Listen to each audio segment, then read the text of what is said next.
2020年马年到了，你还在用手点各个直播间找最低商品的价格吗？今天我用第一线原理把飞书多维表格改成了一个全网的 agent， 不用等不用搜，让数据自己跑起来。这一招，你什么是马到成功，马上回血？看，这就是马上省钱飞书多维表格的仪表盘。通过这个仪表盘，我们很清晰的能看到我们今年省了多少钱，我们的商品的分类，以及我们电商平台它推荐的一个排行榜。最主要的有一个比较有寓意的就是，我们每一款商品我们都赋予了它马年的寓意，并且形成一个词云来呈现给我。那接下来我们去看这套系统是怎么搭建出来的。第一步就是我们要有我们马年年货的一个心愿清单，这个心愿清单就是我们输入进来这个商品，比如就是费洛莲巧克力，我们26号输入进来，它就会关联到我的需求库里面，也就是比价清单，自动关联过来，然后通过 AI 全网搜索用的 DeepSeek 的 R1 全网搜索，这里是提示词，也就是说你对各大电商平台进行便利，把它的价格给我输出出来，通过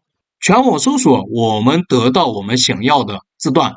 推荐的电商平台最低价以及参考均价，包括预算是多少。那到这一步我们其实就已经实现了我们全网的一个比价。那接下来最重要的一个点就是自动化，在飞书多维表格里面我们怎么去实现自动化，我们要去搭建工作流。在这里呢，我这个系统涉及了4个工作流。第一个就是我在飞书群里面添加我的年货心愿的时候，它就会自动的去记录到我们的比价清单里面，然后通过我生成的所有的比价结果，再通过第2个工作流把这个工作流发送到我的飞书群里面。也就是说我们在飞书群里面收到的消息其实就是通过工作流来实现的。第3个自动化就是我们直接把我们的年货消息发到飞书群里面，然后通过我飞书多维表格的 AI agent 的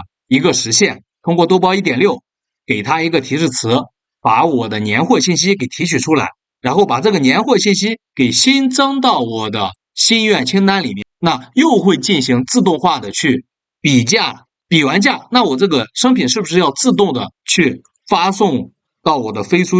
群里面？你看，就完全是一个闭合的一个情况。最后一个工作流很重点，它是什么？它是比如我要付款了，我现在给他说我花费了多少元，艾特我的这个机器人，然后这个工作流就在运行了。那我花费更新到我的清单里面之后，就是年货预算清单里面之后，大家可以看到下单更新为实际付款之后，我的省钱额度就出来了。那在我的仪表盘里面就会把我整个购买年货的清单累计回血多少钱都给统计出来了。最后一个自动化就是设置自动化的发送，在这里我们有一个定时发送的一个东西，我们把它改成20，然后保存并启用，